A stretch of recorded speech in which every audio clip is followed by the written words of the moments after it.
Yang saya maksudkan dengan cara yang konvensional untuk penyelesaian soal-soal GLP adalah bahwa ada beberapa dari kita yang mungkin mengajarkan demikian. Jadi saya kembali ke soal pertama, ada mobil A bergerak dengan kecepatan 4 meter per detik, lalu mobil B 6 meter per detik.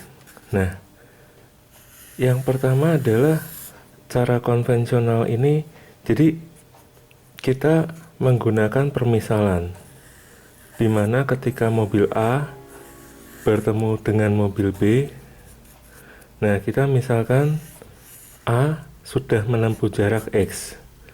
Nah, kalau mula-mula jarak mereka tadi 200 meter, maka jarak yang ditempuh B adalah 200 dikurang X. Nah, di sini kita tahu bahwa hubungan antara kecepatan dengan jarak, yakni bahwa X sama dengan 4 meter per detik dikalikan dengan waktu yang akan ditempuh A, kita misalkan T. Lalu untuk B, jarak yang ditempuhnya adalah 200 min X. Nah, ini sama dengan kecepatannya dia 6 meter per detik dikalikan T. Nah, di sini kita mendapati dua persamaan dengan dua hal yang tidak diketahui atau dua variabel.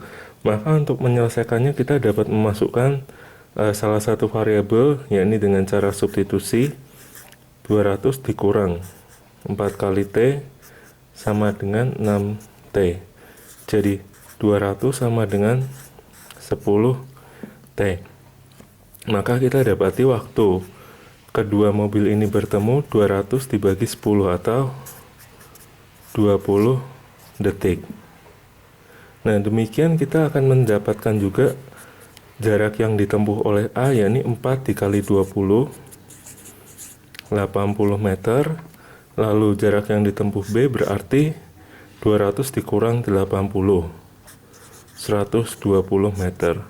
Tentu cara ini tidaklah keliru atau salah. Nah, namun kalau kita melihat, mungkin penyelesaiannya adalah lebih menekankan dari sisi penyelesaian secara matematika, yakni pada akhirnya kita mendapati dua persamaan dua variabel dan kita selesaikan baik dengan eliminasi atau substitusi. Nah, sehingga makna dari kecepatan benda, yakni bahwa setiap detiknya bergerak katakanlah sejauh sekian meter, tidaklah terlihat dalam penyelesaian ini. Yang kita lihat hanya persamaan-persamaan matematika. Atau cara konvensional yang kedua yang biasanya diajarkan di sekolah adalah menggunakan persamaan posisi. Nah, kita tentu nanti dalam pembahasan gerak yang akan datang yang lebih lanjut akan belajar mengenai ini, di mana biasanya kita mulai dari persamaan X sama dengan X0 ditambah kecepatan kali T. Jadi di sini X adalah posisi akhir, X0 adalah posisi awal, V adalah kecepatan, dan T adalah waktu. Namun ketika menggunakan persamaan posisi, kita dihadapkan pada suatu kesepakatan tanda, karena di sini kita harus benar-benar menggunakan V di sini sebagai suatu vektor. Jadi ada kesepakatan di mana apabila benda bergerak ke kanan nilai V-nya positif, jika benda bergerak ke kiri nilai V-nya adalah negatif. Sekarang kita coba terapkan pada kasus kita. Nah, sekali lagi ada benda A 4 meter per detik. Nah, di sini benda B kita tuliskan kecepatannya minus 6 meter per detik. Sekarang kita tuliskan persamaan posisi. Ketika A bertemu dengan B, dia ada di suatu posisi tertentu. Nah, ini untuk menggunakan persamaan posisi, ada hal lagi yang perlu kita gunakan, yakni yang dinamakan sumbu gerak atau acuan, di mana misalkan kita memiliki titik acuan pada tempat awal A. Jadi kita bayangkan suatu penggaris itu adalah titik nolnya. Nah, lalu tempat A bertemu dengan B kita sebut XA. Jadi posisi akhir A di sini XA. sama dengan posisi awalnya A adalah pada titik 0, lalu kita tambah kecepatan A kali T. Nah, kemudian untuk yang B bagaimana? Nah, B karena mula-mula berjarak 200, maka dia ada di posisi awal 200 meter. Jadi, persamaan posisi B ini adalah ketika B ada di posisi bertemu A, posisi awalnya di 200, lalu kecepatannya minus 6 dikali T. Nah, yang penting di sini adalah saat bertemu. Jadi, konsepnya dengan persamaan posisi adalah bahwa saat bertemu posisi mereka ada di satu tempat atau sama. Jadi, kita bisa nilai posisi A sama dengan posisi B XB. Maka kalau kita masukkan di sini 4T sama dengan 200 minus 6T. Nah, kita bisa lihat bahwa kalau kita hitung di sini 4T tambah 6T, 10T sama dengan 200, maka kita dapati T-nya sama dengan 20 detik. Hasil yang sama yang kita dapati. Nah, ini juga sebenarnya cara konvensional yang mungkin untuk beberapa murid akan terlihat sangat matematis. Nah, namun saya tidak ingin membatasi bahwa kita harus menggunakan satu cara karena setiap murid adalah unik. Jadi, tentu tujuan akhir kita sebagai guru di sini adalah membuat murid untuk mengerti atau memahami apa yang sedang dipelajari. Dan cara mereka memahami sesuatu hal antara satu murid dengan yang lain dapat saja berbeda. Ada seseorang yang lebih mengerti dengan grafik, ada seorang yang lebih mengerti dengan soal cerita atau perjalanan. Lalu juga ada yang lebih mengerti dengan persamaan-persamaan matematik. Dan dalam kesempatan ini saya ingin mencoba untuk memaparkan beberapa variasi-variasi. Ada satu lagi yang mungkin juga perlu kita lihat cara yang lain, yakni kita bisa bayangkan begini. A bergerak dengan kecepatan 4 meter per detik. B bergerak dengan kecepatan 6 meter per detik. Nah, begini. Jadi jarak antara mereka mula-mula 200 meter. Sekarang kita lihat bahwa kalau kita bandingkan besar kecepatan A dengan besar kecepatan B, maka nilai perbandingannya adalah 2:3.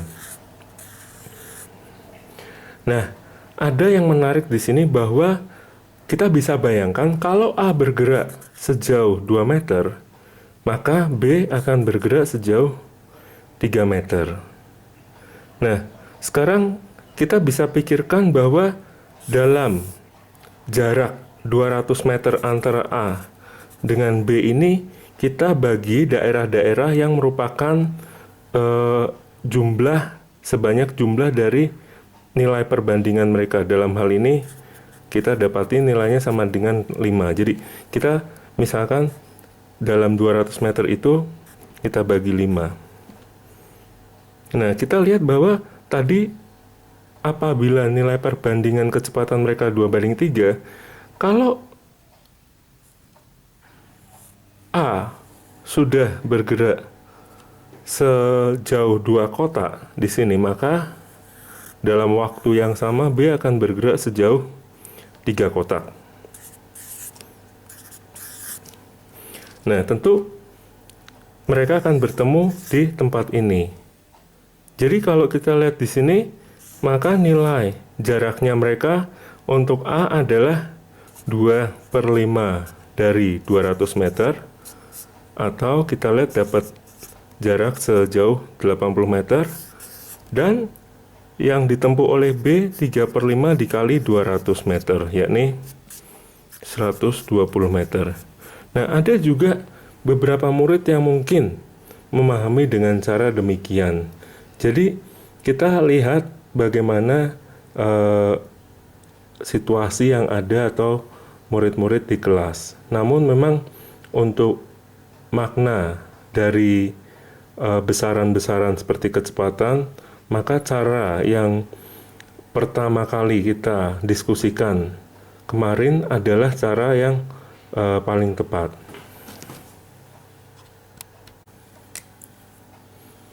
Nah, jadi saya ingatkan di cara yang kemarin yang kita diskusikan itu, A bergerak dengan kecepatan 4 meter per detik, dan B bergerak dengan kecepatan 6 meter per detik.